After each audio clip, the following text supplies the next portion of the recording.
Strap in, guys. This is gonna be a feels trip.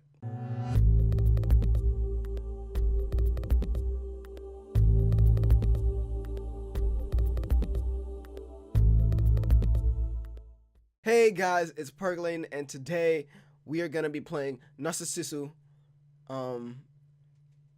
God, I've had my eye on this game, this visual novel, for a wee bit now. I've had it for a little bit. It's been in my field of view pretty much ever since I started, ever since I had the idea of doing Storytime Saturdays. I've had this game in my field of view and wanted to get it and wanted to put it on the channel somewhere, just because it seemed way too interesting to not to.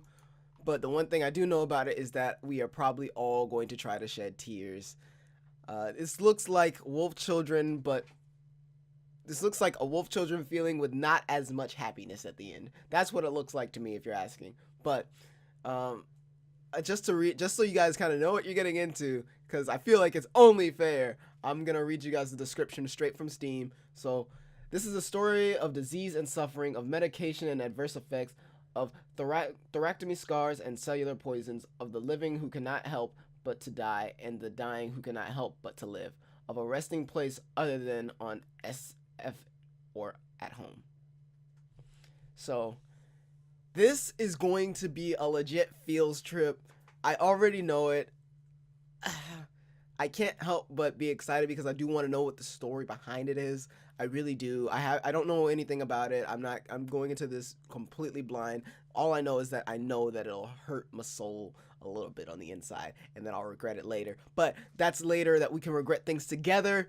For right now, we need to jump into this. But before we get too ahead of ourselves, we have a snack, and because we are going to be going into something where we're going to feel really, really bad, I decided I'm also going to take myself back to my little kindergarten, third grade self, and my little 13-year-old self said, let's get some applesauce. I've got 2 things of applesauce as well as some water, of course. So we're going to jump right into this, and we're going to try not to cry too much, all right? Guys, keep tally in the comments of how many times I start to tear up, all right? So let's start this out.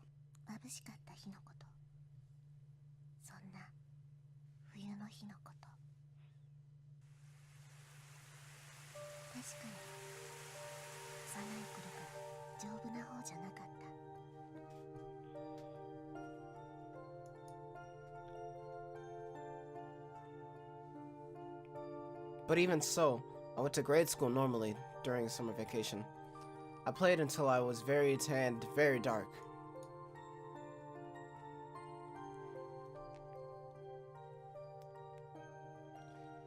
June, soon after entering middle school. The day after we ordered swimsuits for the swimming class that would start next month. That was the first time I experienced being admitted into the hospital. Just a little before the first semester midterms, a day where the rain that started to fall felt awfully cold.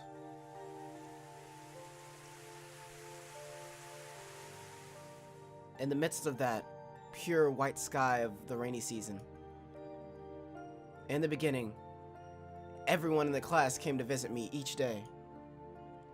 And when I was discharged from the hospital during the weekends, they would come to my house to play. But that was just the beginning. Fall came, winter left.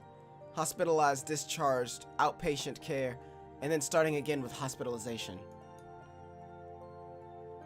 Classmates who once were called friends at some point became acquaintances, and then turned to strangers.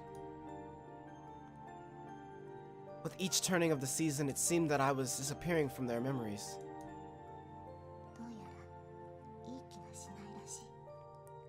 It looks like it makes them uncomfortable.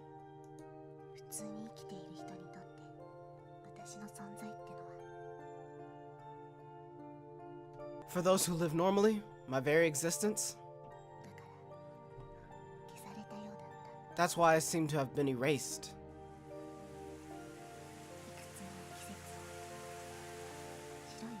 Numerous seasons, white overcast skies, pass without even the need to exchange words with anyone.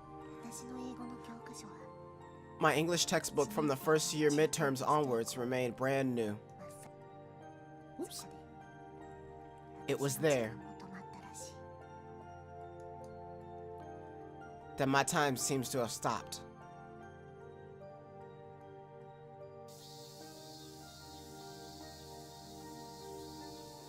Early summer 2004. 8 years later, 2004, early summer protagonist. Summer, flowing sweat. In the driver's license examination area, a large electronic bulletin board was installed. All at once, the lights came on, and like everyone else there, I searched for my own number. 237. 237. Scanning amongst the mostly lit light panel, I found my own examination number. Kathunk, kathunk. Because it was just past midday, the train car was mostly empty. In that empty car, I was on the way home from the examination center. In my left hand was the traffic regulations manual I had just received. In my shirt pocket was the brand new license.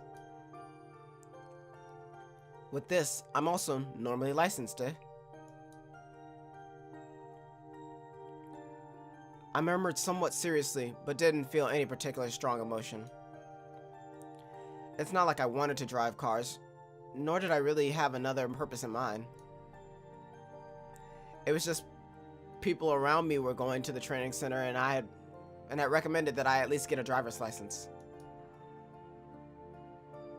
That night, when I reported to my parents that I had gotten my license, "Is that so?" was the short reply. As an experiment, I tried saying that I wanted to borrow the car, and just as shortly came a "you can't." It wasn't like I wanted to drive the car, but the response was exactly what I had managed. They were those sorts of parents.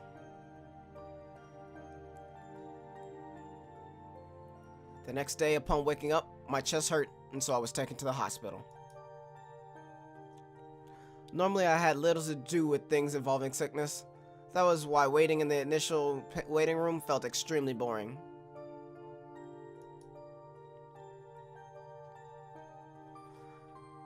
Finally, just when I thought the examination was over, this time I went to take x-rays and blood tests, was made to go.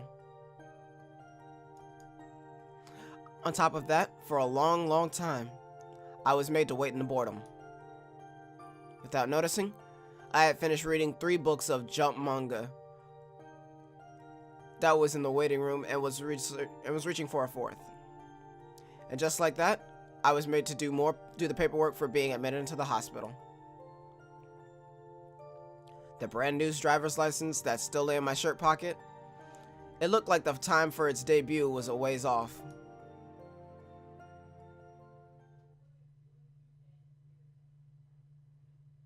Autumn 2004 protagonist.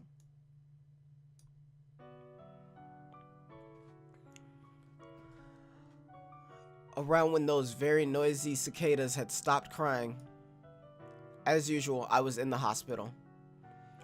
Of course, it wasn't like I was always admitted into the hospital.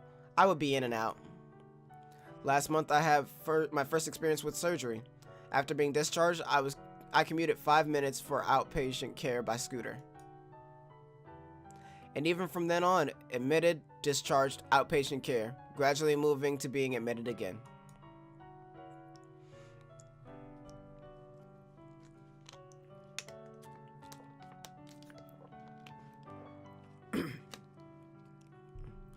I didn't know anything about PET or IRESSA, but I noticed through the comings and goings that a number of months have passed. In exchange with my decreasing appetite, the types and amounts of drugs increased. Even I could see with my own eyes that my strength was declining. My legs felt a bit thin, but that's not your imagination, the needle on the scale would tell me. And yet, I was looking at myself somehow objectively. as if watching a stranger, like looking at a single scene on television. The sudden things that happened to my body, my head, couldn't keep up with them. The feeling that what was happening wasn't real didn't arise. And so, even though it was supposed to be my own body, I could only watch myself from afar with cold eyes. Winter 2004. Winter. Around when Christmas trees were disappearing from the streets. Perhaps it was due to it being the end of the year, but I was allowed to return home. In the end, it seemed to only be temporary, but even then, I was a bit happy. A mix of rain and sleet, I returned home for the first time in a while. For some reason, everyone in the family was gathered. Even though my parents normally didn't speak much while being a bit stiff, they smiled at me. The little sister who I always argue with made my favorite ice cream stew and fried shrimp. My favorite cream stew and fried shrimp. We sat next to each other on the kotatsu. They peeled mandarins for me. They were excessively kind. That was the impression it left. During this time, I had just a bit of a realization. Still left in the pocket, that brand new license. That license, without giving rise to any practical value, might expire. While having stiff, unnatural smiles directed at me. Calmly, vaguely, rather simply, I thought of that as if thinking of someone else. January 2005. The new year came and I returned again to the hospital. For some reason on that day, I didn't go to the 4th floor, but instead to a conference room was made to go. There with my father and a doctor, I heard many things, was made to listen. It was that thing called notification, probably. They had an extremely indirect way of speaking, but in the end, it seemed like I was going to die. Damn.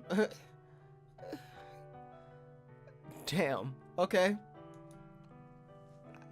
I see. That was why. I was only able to reply with that. I couldn't find other words. From when I entered until I left my room, that was all I said. Accepting my answer, the doctor moved to the ballpoint pen in his hand. Most likely it was the paperwork for the hospice. To the very end, he was very businesslike. My father was very much the same. It was such a simple thing. That was my honest impression.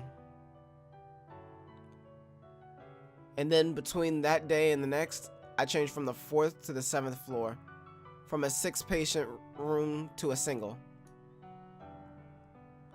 And also, this 7th floor itself was a bit different from the other floors. For one thing, the floors were sparkling.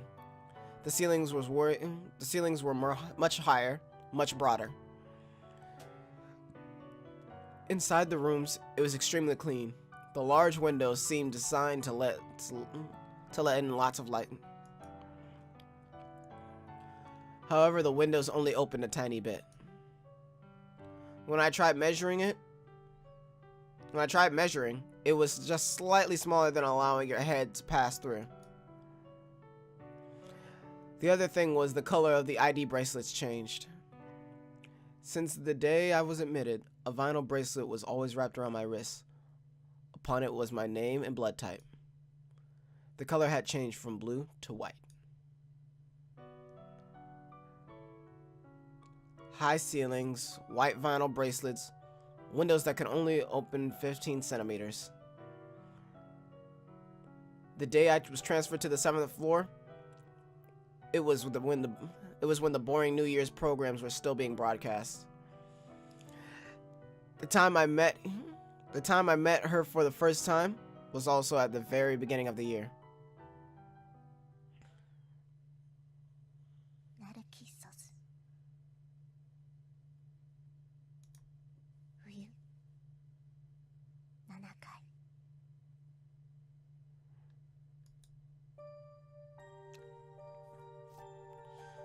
Across the hall, facing the nurse's station, was a lounge-like place.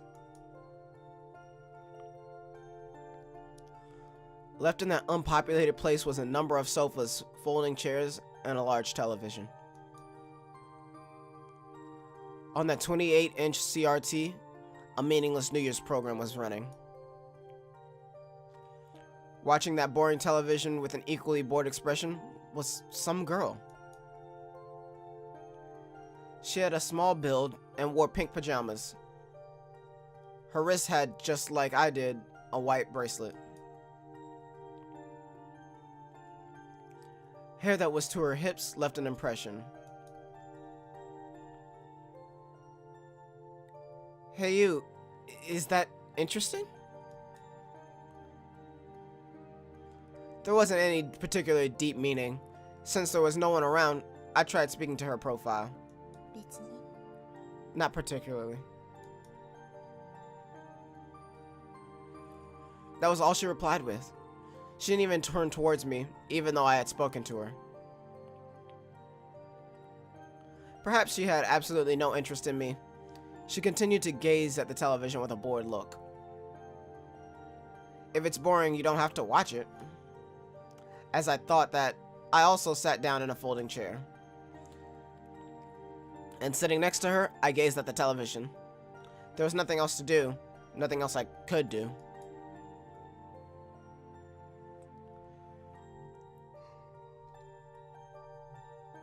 Oh man. Oh man.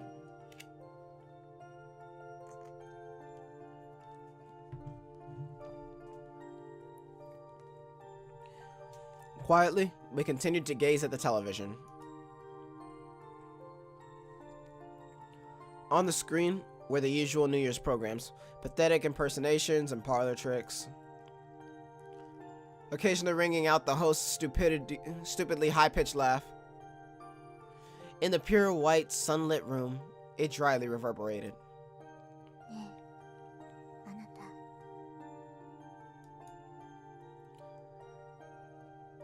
Suddenly, the girl spoke to me while still gazing at the television.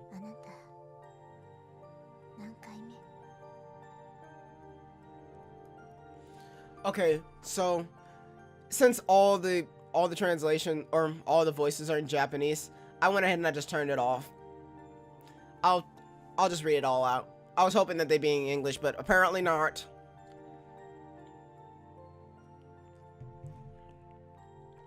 Oh well. You're on which time? Which time? What does that mean? Coming here? The 7th floor.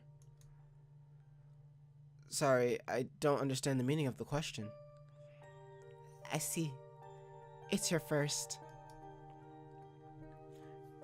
It seemed that at my inability to understand what she was saying, she had up and gotten satisfied with the judgment.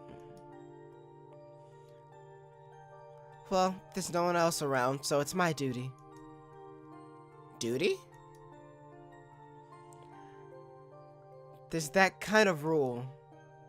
While nodding, she added that there is a rule for someone to teach the people who first come here to the 7th floor. Even now, I understood nothing. And as if ignoring me, the girl slowly began speaking. Well, listen closely, alright?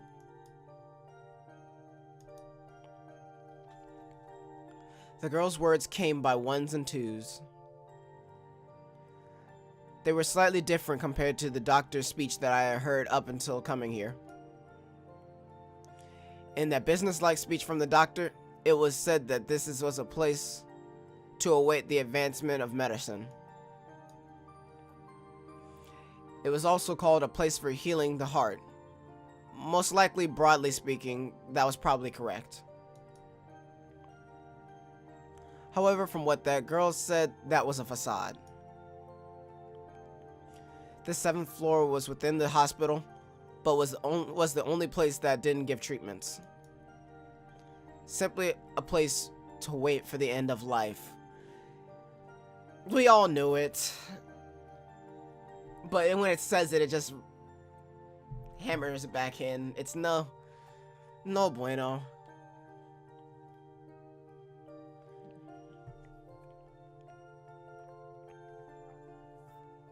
We all knew it, but when it's hammered back, that's what the girl said.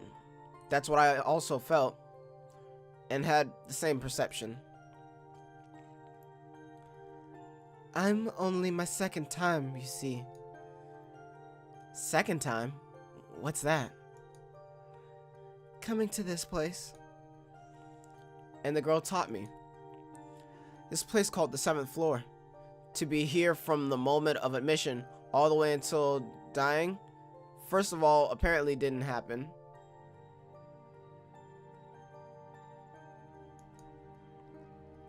Even if being cursed was impossible, if your health becomes better, they would allow you to come to go home once.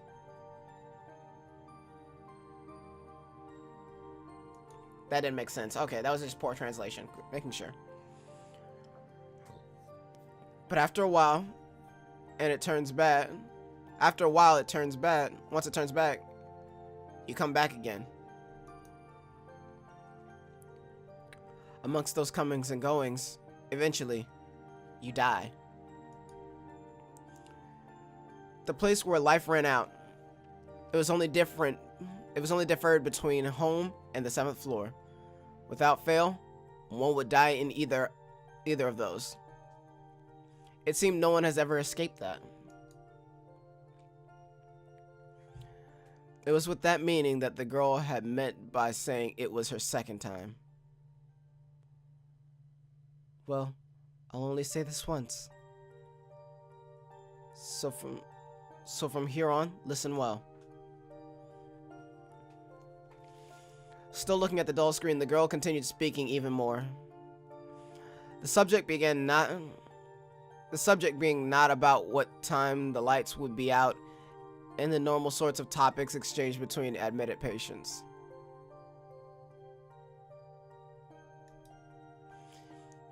She taught me about totally different things.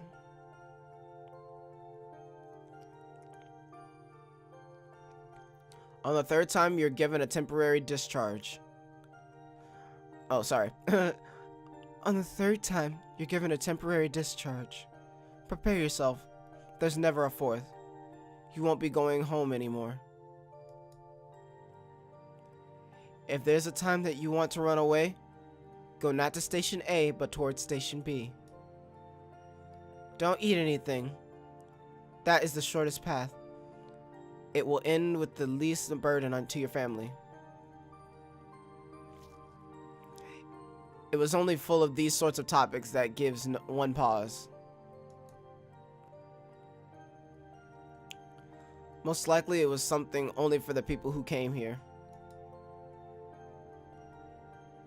Through just those who participated in moving towards death, these were the things that have continued to be passed down. Damn. Starvation is the only legal way to kill yourself. I wonder if it's the same in Japan. Damn, that's kind of fucked. That's really fucked.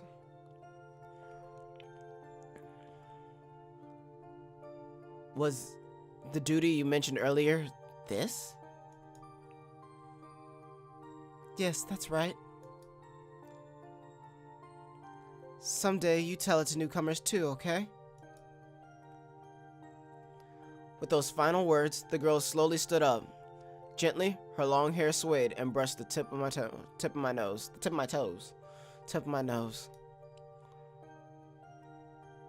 Well, it's time for taking temperature, so.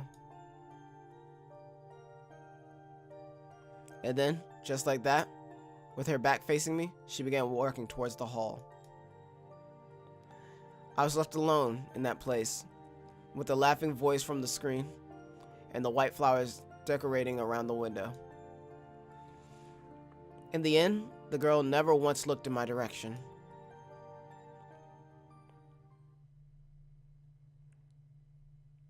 Oh my god. Dude, this is heavy. We're not even 20 minutes. We're like 20 minutes in and it's so heavy already. Holy fuck. Shit.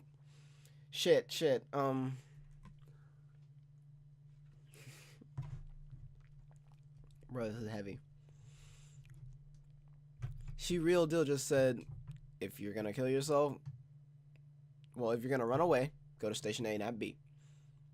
If you're gonna kill yourself, just don't eat. It's the shortest way to get to death that'll cause the least amount of burden for your family. That's kind of crazy.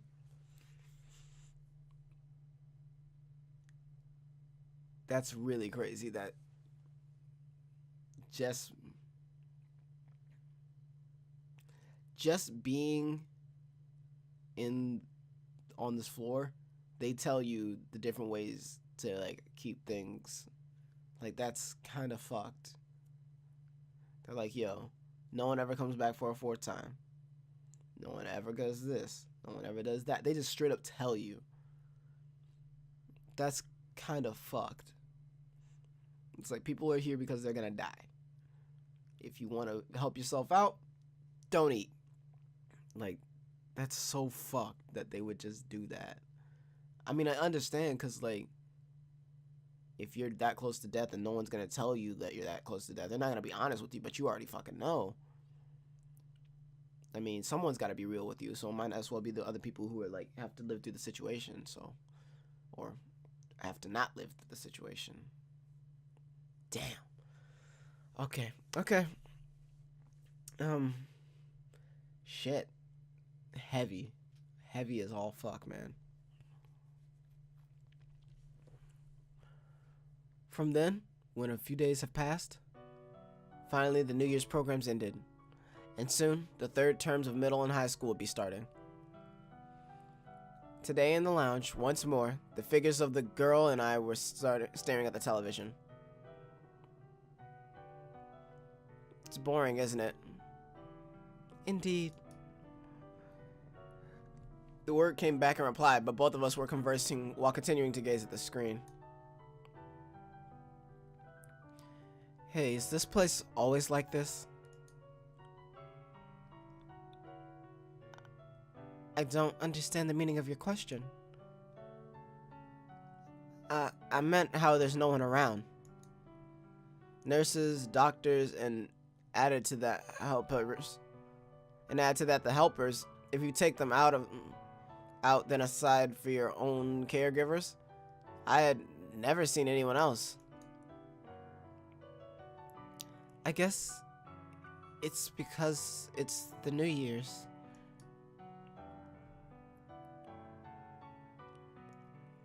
You want to know the reason for that? No, it's not like that. No, it's not like that. It's not like I meant that. Then I won't say. In exchange, that wasn't even a conversation. We indifferently exchanged back and forth. A slight breeze came into the windows, A slight breeze came from the windows that couldn't open more than 15 centimeters. Occasionally, it would sway the girl's hair, and in the same way, would sway the white flowers decorating around the windows. The two of us, while watching the boring television, were only spending days passing time. Don't know what the fuck that was supposed to be. Oh, somebody walking in. Okay, got it. That was what the pitter-patter was. I'm like, pitter-patter could be a lot of things.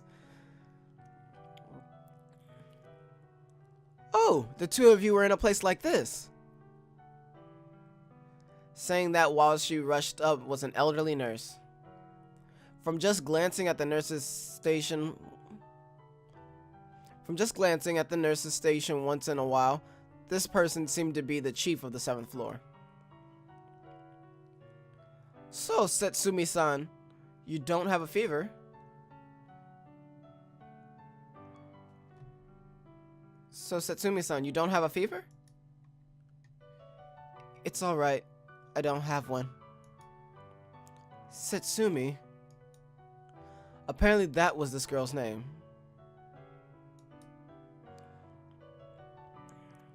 You can't be roaming about outside without any permission anymore, okay? Alright. Everyone gets worried. That doesn't really matter. My, what kind of statement is that? Really, girls these days, there's just no helping them. And for a while more, the nurse continued scolding. To that, she, the girl, called Setsumi, let it go by with an indifferent expression. As if ignoring the somewhat noisy nurse, she continued watching the boring screen. Well, later I'll be coming to take a blood sample, alright? With those final words, once again, the nurse returned back to the nurse station. God. She gives no fucks anymore. No fucks anymore, man. That's crazy. Hey, you. I mean, I can call you Setsumi, right? Wrapped around the girl's wrist was the white vinyl bracelet. While looking at the blood type and name there, I asked. I usually put a ... here, but like, I feel like she doesn't even want the ... I can't. I don't know.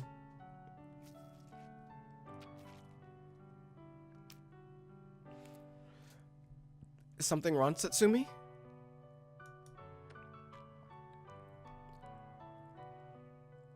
Why is there no honorific? What? Even though you're the younger one. Hey, why is it that I'm the younger one? No real reason. I just thought so. It wasn't that I was upset at the word younger. It was just, no matter how you look at it, one would believe I was 5, 6 years older. That was why I took out the license that was in my chest pocket and showed it to her. How about it? Even though I look like this, I'm 20, you know.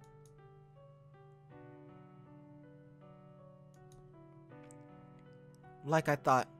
Younger. With just a glance at the license, the girl gave only that reply. Hey, I don't really get it. It doesn't matter, does it? It's only just a bit older. As always, the girl spoke softly with no expression. Those eyes, while looking at the boring television, I felt that they were also looking at some place far away.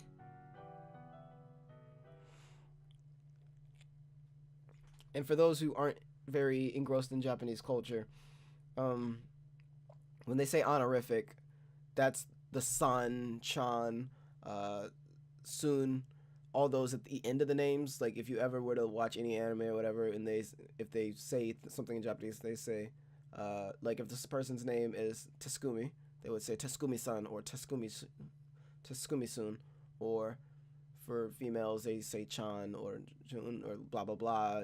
Just all the honorifics are pretty much just their versions of sirs and just show seniority. Senpai is in a way an honorific. It's someone who's older than you in class usually. When I say class, I mean actual like high school class. Like if you're a senior and someone's a junior, you would be senpai. That type shit. So in case you're like, what the fuck is an honorific? That's what they mean.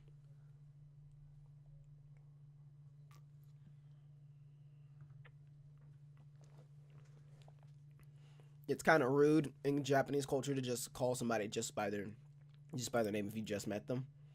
You usually try. Japan's a very polite culture, so you always have to try to add soon.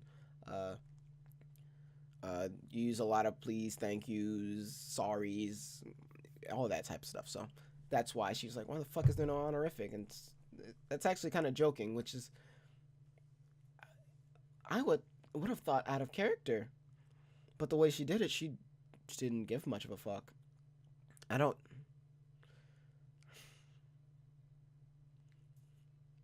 It's weird. She's accepted it, but she's accepted the fact that she's going to die. But I don't even know. Because she's not interested in talking to people. But she can make alright conversation. But it's not really conversation. And she doesn't ever really look at anybody. I don't know, personally. This is heavy as hell. Super heavy. Man, okay. When the morning temperature taking ended, I got onto the elevator, trying not to be seen by the nurses.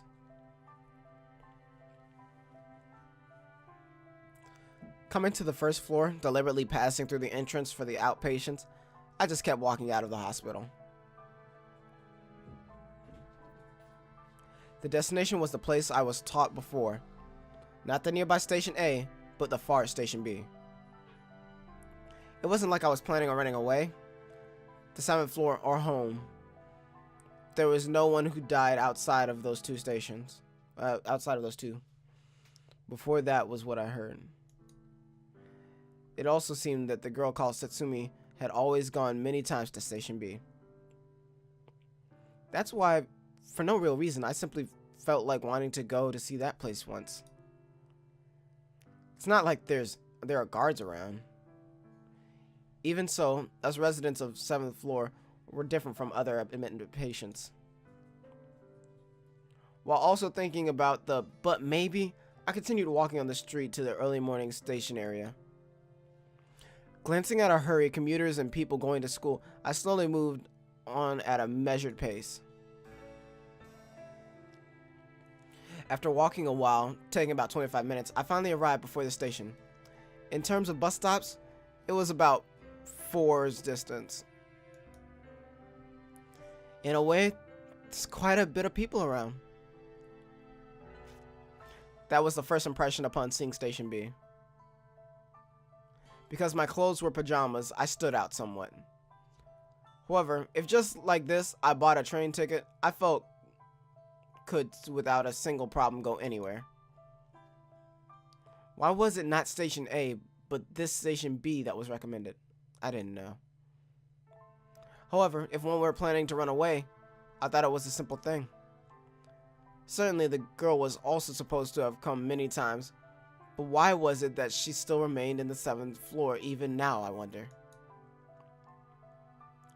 Early morning before the station. While watching the people hurrying by, suddenly the thought occurred to me. That night, after the lights had been turned off, holding onto a book of manga, unable to sleep, I wandered around the ward alone. Normally wandering around after lights out would get one scolded badly, but us residents of the 7th floor were given a relative amount of freedom. And with the lights off, the usual lounge was pitch dark. There, I saw her figure. Hey, today you're looking outside? In the dark room, there was a response, but that face remained looking beyond the window. Immediately, I started talking about what happened during the day. That reminds me, this morning I went all the way to the station. Just like you told me, I went to see Station B. I see. But the girl's response was no different from usual. Because she was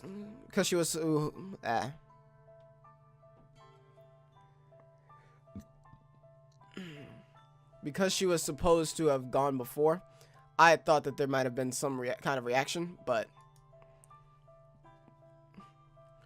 thinking about that, as well as how she still remained here, did it mean that she really had no intention of running away? I will soon be able to go home. Eh? Suddenly the girl opened her mouth. Words as if she had seen clear to my heart just now. But next is the third time after all. So we might not be able to meet anymore. That's right. Most likely, when she said that she would be able to go home, she was talking about a temporary discharge. In this place, called the 7th floor, being admitted more than 3 times, it apparently never happened. Especially unlike the elderly, when considering the rate of progression of disease, it was even more so for younger patients like us. With that kind of meaning came the words, "We won't meet again." Say, which would you choose? Choose what? Which one do you plan on dying at? ...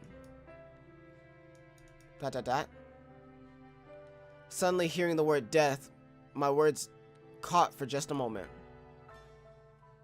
Well, I haven't thought about it yet. I see. Well, you're still on your first time.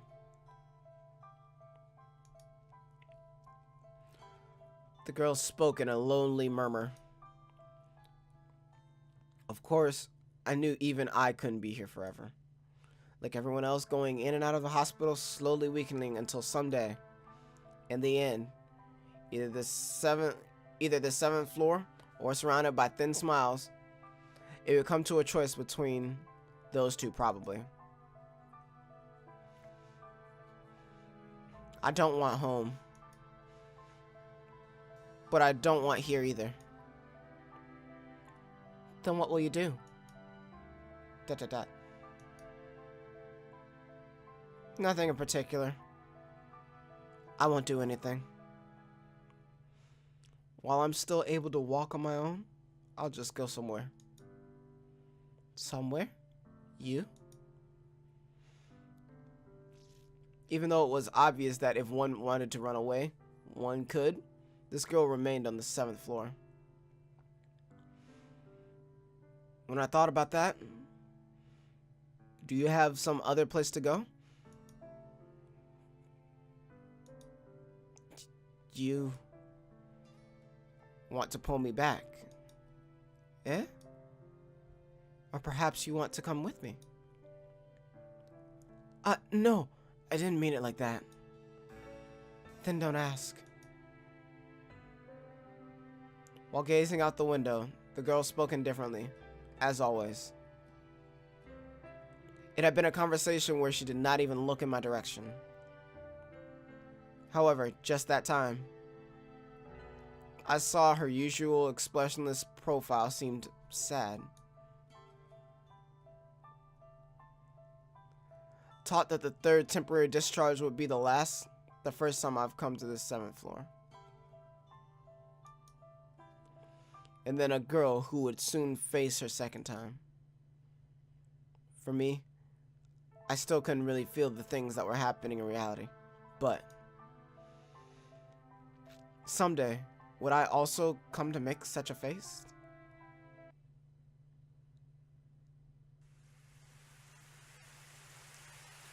From before dawn, rain fell, occasionally also changing to either sleet or snow.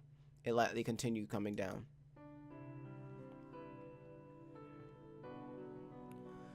Within that, I was in this usual place watching television. As always, the 7th floor, devoid of people. Is it interesting? Nope. Boring. The girl came from the other side. Exchanging only those words, she quietly sat in the folding chair next to me. And then today also, the two of us began gazing at the television. Surely the girl was also the same. There was nothing else to do. Nothing else she could do. Ah! Surprisingly, she responded to something on TV. Something the matter? Not particularly. The words were the same, not particularly, but it was a response that was different from the usual for that girl. Becoming interested, I turned my eyes to the screen. What was on screen was some kind of nature scene on a beautiful hill. Trees and flowers blended into a landscape. And focused on the screen were a great many white flowers.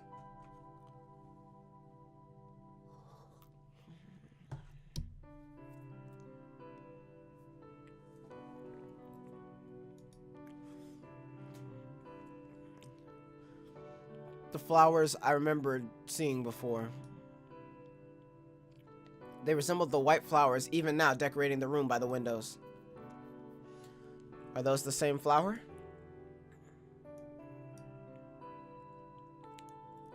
Look, aren't they exactly like these? While speaking, I pointed first at the screen, then towards the window. They're the same kind, but strictly speaking, they're different.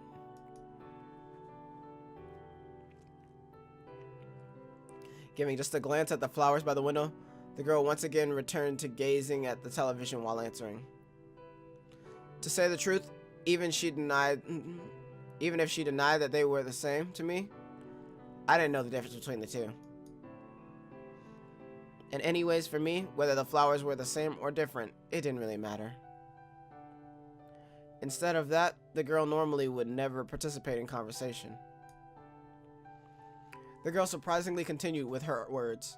That's why I also tried to maintain the conversation.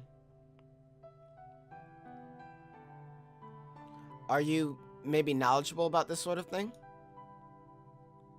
Not particularly. Really? But I can't tell the difference.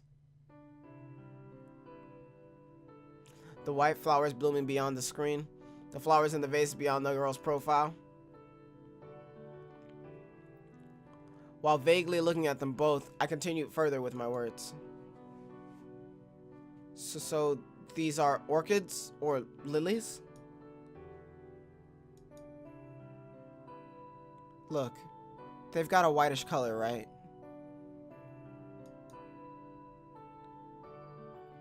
Even though I had no interest, I managed to continue speaking. However, the girl soon became like usual and fell silent. With her usual expression, she only gazed at the boring screen. And when I had given up on the possibility that she would take up the conversation and once again began to move my eyes back to the television, Narcissus. Eh? They're Narcissus.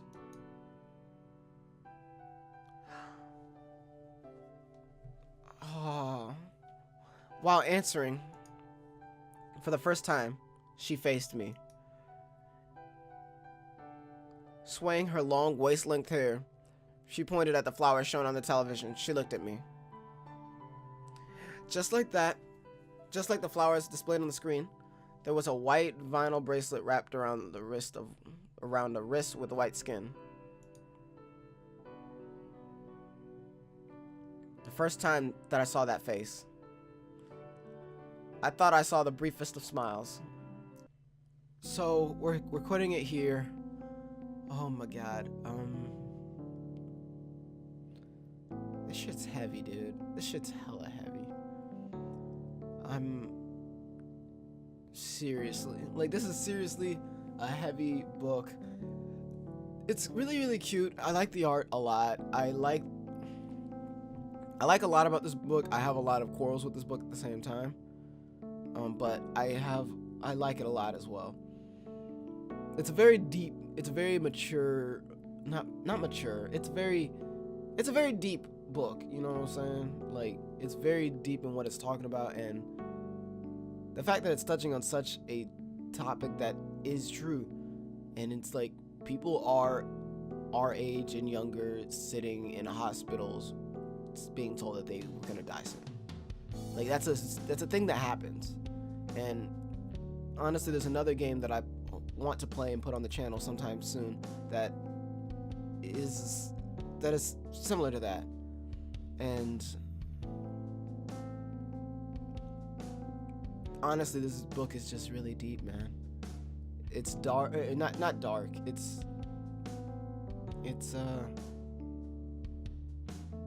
thought-provoking. Very thought-provoking. It's